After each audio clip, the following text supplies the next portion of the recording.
নমস্কাৰ মোৰ এটা ৰেচিপি ভিডিঅ'লে মই আপোনালোক সকলোকে আজি স্বাগতম জনাইছো ৰেচিপি মানে কি অতি সহজে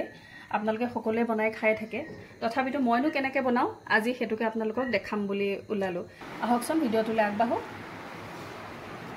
এটা বাউল ললো এতিয়া মই ইয়াতে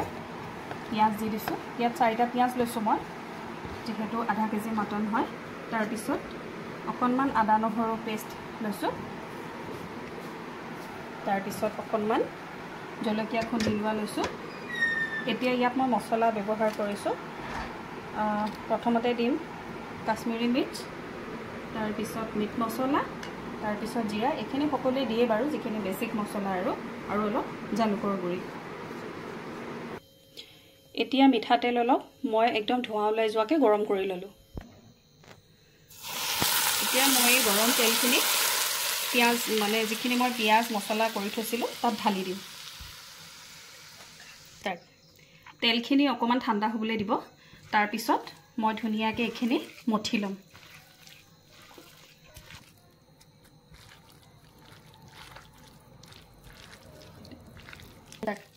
আপোনালোকে মাংস মেৰিনেট কৰোতে এনেকৈ কেতিয়াবা গৰম তেল ঢালি পেলাই মাংসখিনি মেৰিনেট কৰি পেলাই খাই চাবচোন খুবেই সোৱাদ লাগে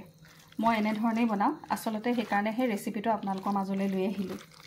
এতিয়া মই ইয়াতে এখিনি ভালকে খনা হৈ গল এতিয়া মাংসখিনি মই ইয়াত দি দিম এতিয়া এখিনি অলপ ভালদৰে খানি মই প্ৰায় 45 মিনিট মানৰ কাৰণে ঢাকি থৈ দিম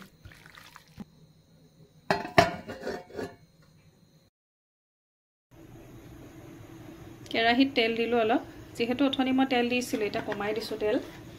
এতিয়া প্ৰথমতে আলুখিনি মই ভাজি লম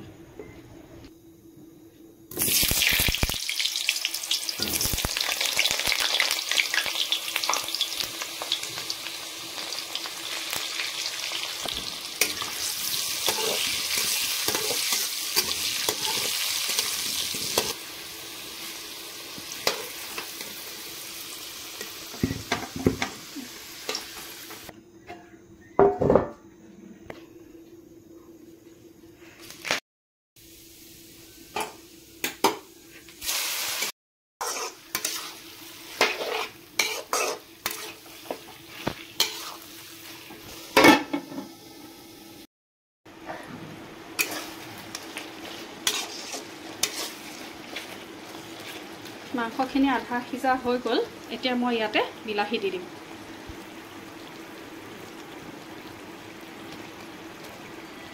অলপ নিমখ দি দিম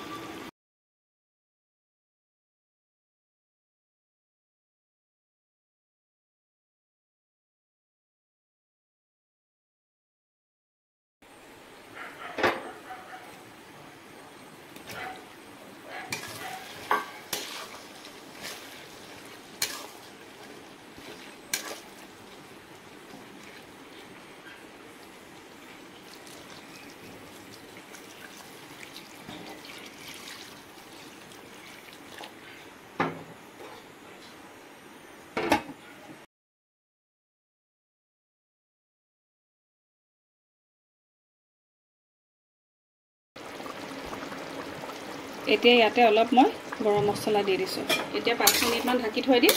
তাৰ পিছত আমাৰ মাংস খাবৰ বাবে প্ৰস্তুত হৈ যাব